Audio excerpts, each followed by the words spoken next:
আসসালামু আলাইকুম। গত ২ টা পর্ব আমরা করেছিলাম। এই তাপগতিবিদ্যা চ্যাপ্টারটির সামারি করার জন্য। তার মানে আমরা তাপ রিলেটেড যত বেসিক কথাবার্তা আছে সেগুলো মোটামুটিভাবে আমরা কভার করার চেষ্টা করেছিলাম। এবার আমরা অধ্যায়ের ভিতরে ঢুকে যাব। অধ্যায়ের ভিতরে আমরা প্রবেশ করলে আমরা দেখতে পাবো তাপ পরিমাপের নীতি নিয়ে একটা টপিক আছে। তাপ পরিমাপের নীতি বলতে তাপমাত্রা কিভাবে পরিমাপ করা হয়, কিসের উপর ভিত্তি করে বা আসলে কিভাবে তাপ পরিমাপ করা হয় সেটাই তাপ পরিমাপের নীতি। এইখানে আমরা জানবো। তাহলে কিভাবে করা হয়? আমরা আগেই বলেছি যে কোনো বস্তুর তাপমাত্রা কি হবে সেটা নির্ধারণ করে ওই বস্তুটির ওজন কিরূপ, ওর ওই বস্তুটার ভেতরের যে আপেক্ষিক তাপ ধারণ ক্ষমতা সেটি নির্ভর করে এবং নির্ভর করে যে কি পরিমাণ তাপ সেখানে দেওয়া হয়েছে বা কি পরিমাণ তাপ সেখানে প্রয়োগ করা হয়েছে তার উপর। এবার আমরা দেখতে পাচ্ছি যে এখানে ২ টা বস্তু রাখা আছে। এখানে ২ টা বস্তু রাখা আছে। বস্তু দুটি মনে করো ২ টা ভিন্ন তাপমাত্রায় আছে। একটা সাপোজ ১০ ডিগ্রি সেলসিয়াস তাপমাত্রায় আছে, আরেকটা আছে ৫০ ডিগ্রি সেলসিয়াস তাপমাত্রায়। তাহলে এটা হচ্ছে ২ টা বস্তু ২ টা ভিন্ন তাপমাত্রা। আমরা যদি তাপমাত্রা দুটো হাইড করি তাহলে আমরা জুলের হিসেব করি বা ক্যালোরির হিসেব করি। আমরা জুলের হিসেব করি। মনে করো এখানে ১০০ জুল তাপ আছে আর এখানে আছে ১০০০ জুল তাপ। আচ্ছা, এইবার কোন দিক থেকে কোন দিকে তাপের প্রবাহ হবে বা কোনটি আগে ঠান্ডা হবে কিংবা ২ টার ভিতরে কোনটি ঠান্ডা হবে এবং কোনটি গরম হবে বা তাপ পাবে আর কোনটি তাপ ছাড়বে, সেটা কিসের উপর নির্ভর করে? সেটা কি এই তাপের উপর নির্ভর করে?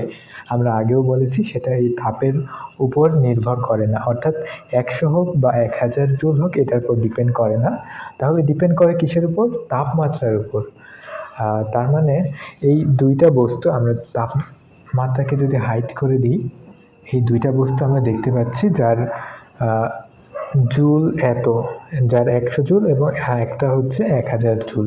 এটার ওজন আমরা ডিফাইন করিনি। ছোট্ট একটা জিনিস বোঝার জন্য, সেটা হচ্ছে মনে করো ২ টা বস্তুকে সংস্পর্শে রাখা হলো। এখন কোনটা তাপ ছাড়বে আর কোনটা তাপ গ্রহণ করবে সেটা কিসের উপর ডিপেন্ড করে? সেটা ডিপেন্ড করে অ্যাকচুয়ালি যেটার উপর সেটা হচ্ছে তাপমাত্রা। তার মানে ১০০ জুল থেকে ১০০০ জুলের দিকেও তাপ প্রবাহ হতে পারে কিংবা উল্টোটাও হতে পারে, ১০০০ থেকে ১০০র দিকে যেতে পারে। কিন্তু আমরা বলতে পারবো না যে কোনটা থেকে কোন দিক থেকে কোন দিকে তাপের প্রবাহ হচ্ছে। সো মনে করো যদি এইটা থেকে তাপ এই দিকে যায়, অর্থাৎ ১০০ থেকে ১০০০-এর দিকে যদি তাপ যায় তাহলে আমরা বুঝতে পারবো যে এই ১০০ জুল যেই বস্তুটার তাপমাত্রা সেটা বেশি। যদি এই দিক থেকে এই দিকে যায়, এটা এ বস্তু এটা বি বস্তু, তাহলে আমরা কি বুঝতে পারবো?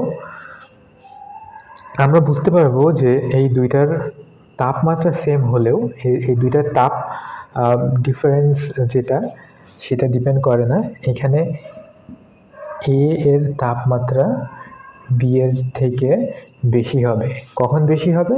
যখন এ তাপ ছাড়বে এবং বি এই তাপটা গ্রহণ করবে, তখন আমরা বুঝবো যে এ এর তাপমাত্রা বেশি বি এর তুলনায়।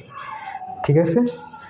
এবং উল্টোটাও হতে পারে, এই দিক থেকে এদিকে যেতে পারে। সেক্ষেত্রে আমরা বুঝবো যে অধিক তাপমাত্রার বস্তু থেকে তাপ যাবে কোন দিকে? কম তাপমাত্রার বস্তুর দিকে।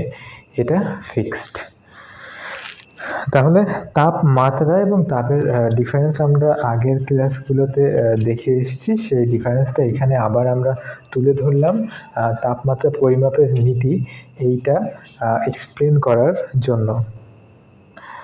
তাহলে আমরা কিছু উদাহরণ দেখতে পাবো। আমরা যদি মেন বই দিকে যাই তাহলে আমরা কিছু উদাহরণ এখানে দেখতে পাবো। সেগুলো হচ্ছে, যদি একটা বলকে, একটা স্টিলের বা লোহার বলকে যদি আমরা গরম করি, যদি আমরা হিট দিই, তাহলে কি হবে? তাহলে সেটা আস্তে আস্তে পরিবেশে সেই হিটটা ছাড়তে থাকবে। অর্থাৎ ওই যে ছোট বস্তুটা, ওইটা কিন্তু কম জায়গা দখল করে এবং ওইটার তাপমাত্রাও বেশি বাইরের তাপমাত্রার তুলনায়। এই কারণেই ওই বস্তুটা তাপ ছাড়তে পারে এবং পরিশেষে ঠান্ডা হতে পারে, এবং পরিবেশের তাপমাত্রা এবং ওই বস্তুটার তাপমাত্রা কিন্তু সমান হতে পারে। সো এইভাবে এটা হচ্ছে তাপমাত্রা পরিমাপের নীতি। আচ্ছা, এবার আরেকটু যদি আমরা যাই, তাপমাত্রা পরিমাপের নীতি কিসে ব্যবহার করা হয়? এটা অবভিয়াসলি থার্মোমিটারে ব্যবহার করা হবে। থার্মোমিটারে কিভাবে ব্যবহার করা হবে সেটা আমরা জানি যে আগের ক্লাসগুলোতেও পড়েছি একটা টপিক সম্পর্কে, সেটা হচ্ছে তাপীয় প্রসারণ নিয়ে আমরা জেনেছি। কোনো বস্তুর ভেতরে অসংখ্য অণু পরমাণু থাকে এবং এরা খুবই কাছাকাছি থাকে। যদি তাপ প্রয়োগ করা হয় তাহলে এগুলো কি করবে? এগুলো সম্প্রসারণ হবে এবং পরিশেষে ওই বস্তুটার আয়তন ছোট থেকে আরেকটু বড় হবে বা সম্প্রসারিত হবে। এটাই হচ্ছে তাপীয় সম্প্রসারণ। সো তাপমাত্রা প্রয়োগের ফলে বা তাপ প্রয়োগের ফলে বস্তুতে কিছু চেঞ্জেস আসে এবং এটা নিয়মিতভাবে যদি আসে তাহলে আমরা বলতে পারি যে ওইটা ওই বস্তুর উষ্ণতামিতিক ধর্ম বা থার্মোমেট্রিক প্রপার্টিস। উষ্ণতামিতিক ধর্মের কারণে কি হয়? কোনো বস্তু তার ধর্মের বা তার অবস্থার বা তার বৈশিষ্ট্যের নিয়মিতভাবে পরিবর্তিত হয়। এটা অবশ্যই মনে রাখতে হবে যে নিয়মিতভাবে কিন্তু পরিবর্তিত হতে হবে। যেমন আমরা পারদের কথা যদি চিন্তা করি তাহলে পারদ দিয়ে যদি তাপ প্রয়োগ করা হয়, এটা যদি এইখানে যদি পারদ থাকে, এতটুকু পারদ দিয়ে যদি তাপ প্রয়োগ করা হয়, এখানে যদি আমরা হিট দিই তাহলে কি হবে? এটা বৃদ্ধি পেয়ে এই পর্যন্ত চলে যাবে কিংবা এটা বৃদ্ধি পাবে। এটা কিভাবে বৃদ্ধি পাবে? এটা কিন্তু নিয়মিতভাবে বৃদ্ধি পাবে। অর্থাৎ প্রতি ডিগ্রি সেন্টিগ্রেড তাপমাত্রা বা প্রতি কেলভিন তাপমাত্রা বৃদ্ধির সাথে সাথে এটিও নিয়মিতভাবে বৃদ্ধি পাবে। অর্থাৎ একই রেটে, একই হারে এটা বৃদ্ধি পাবে। আচ্ছা, সো এই যে তাপমাত্রার যে ধর্ম, এটা হচ্ছে উষ্ণতামিতিক ধর্ম এবং এই যে যেগুলো নিয়মিতভাবে পরিবর্তন হয় তাপমাত্রা প্রয়োগের ফলে, সেটা হচ্ছে উষ্ণতামিতিক পদার্থ বা আমরা সেটাকে বলতে পারি থার্মোমেট্রিক সাবস্ট্যান্স। ঠিক আছে? সো উষ্ণতামিতিক পদার্থ আমরা এখনই একটা উদাহরণ দিলাম পারদের। পারদ একটি উষ্ণতামিতিক পদার্থ। এছাড়াও কিছু কিছু বস্তু আছে, কিছু কিছু ধাতু আছে যেগুলোর রোধও একইভাবে তাপমাত্রা প্রয়োগ করার সাথে সাথে একইভাবে একই হারে বৃদ্ধি পায়। আর সেটা হচ্ছে সেটাও এক ধরনের উষ্ণতামিতিক পদার্থ এবং এখানেও উষ্ণতামিতিক ধর্ম আছে। আচ্ছা, তাহলে উষ্ণতামিতিক ধর্ম এবং উষ্ণতামিতিক পদার্থ কাজে লাগিয়ে আমরা তাপমাত্রা পরিমাপ করতে পারি এবং এটা বিভিন্ন থার্মোমিটারে ব্যবহৃত হয়। আর যে সকল এই যে ধর্ম, উষ্ণতামিতিক ধর্ম, এই ধর্মের উপর বেস্ড করেই তাপমাত্রা পরিমাপ করা যায়। আচ্ছা, এবার আমরা দেখব তাপীয় সমতা। তাপীয় সমতা কি? তাপমাত্রা সেম যখন হবে তখন সেটাকে বলা হবে তাপীয় সমতা। আমরা এটা আলাদা টপিকে আমরা নাও রাখতে পারতাম, কারণ আমরা অলরেডি এটা জেনে গেছি যে তাপীয় সমতা কি। তাপীয় সমতা হচ্ছে এরকম যে এখানে সাপোজ দুইটা বস্তু রাখা আছে, কিংবা মনে করো এখানে একটা চায়ের কাপে চা আছে ঠিক আছে, এখানে একটা চায়ের কাপে চা আছে, আর পুরোটা হচ্ছে পরিবেশ বা বাইরের জগৎ বা এনভায়রনমেন্ট। তো আমরা যখন এই চায়ের কাপে গরম চা থাকে, তখন দেখা যায় কি যে আস্তে আস্তে চাটা কিন্তু ঠান্ডা হয়ে যায়। কিভাবে ঠান্ডা হয়? চাটা ঠান্ডা হওয়ার জন্য এই যে চায়ের ভিতরে যে তাপমাত্রা থাকে, সেই তাপমাত্রাটা পরিবেশের সাথে মিশে যায়, এবং পরিবেশের সাথে মিশে যাওয়ার ফলে চায়ের তাপমাত্রা এবং পরিবেশের তাপমাত্রা সমান হয়ে যায়। এবং চায়ের তাপমাত্রা এবং পরিবেশের তাপমাত্রা যখন সমান হয়, তখন আমরা চাকে অনুভব করি যে এটা ঠান্ডা হয়েছে। আর এই দুইটা বস্তুর ক্ষেত্রে যদি আমরা তুলনা করি, তাহলে এই দুইটা বস্তুকে যদি অ্যাটাচ করা হয় কিংবা তাদেরকে একসাথে রাখা হয়, তাহলে দেখা যাবে যেটা সবথেকে বেশি গরম বা যেটার তাপমাত্রা সবথেকে বেশি, সেই বেশি তাপমাত্রার বস্তু থেকে কম তাপমাত্রার বস্তুতে যাবে, এবং এটাকেই বলা হয় তাপীয় সমতা।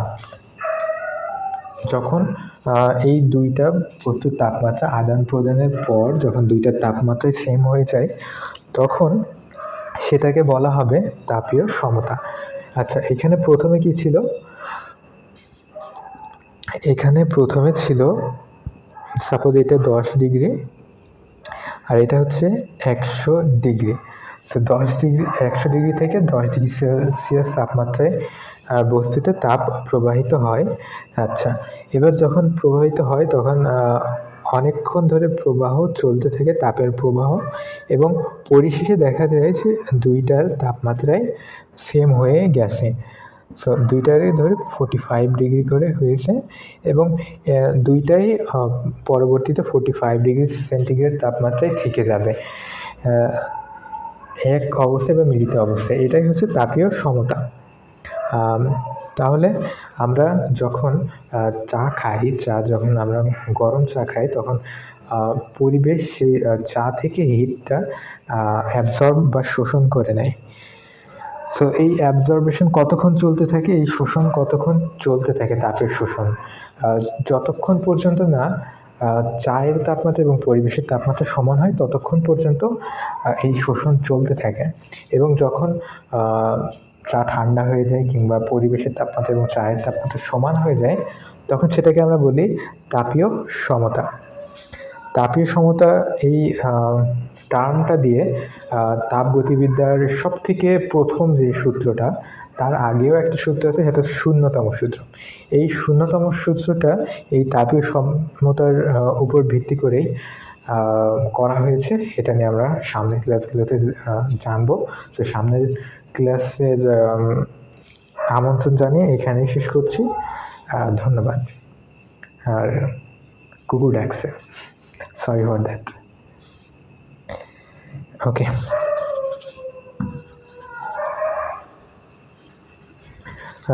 এখানে এক্সিট, আর আমাদের ওয়েবসাইট www.grihapathshala.com ভিজিট করতে ভুলবা না। সেখানে তোমার পড়াশোনার জন্য যা যা লাগে সব কিছু গোছানোভাবে দেওয়া আছে, ঠিক আছে?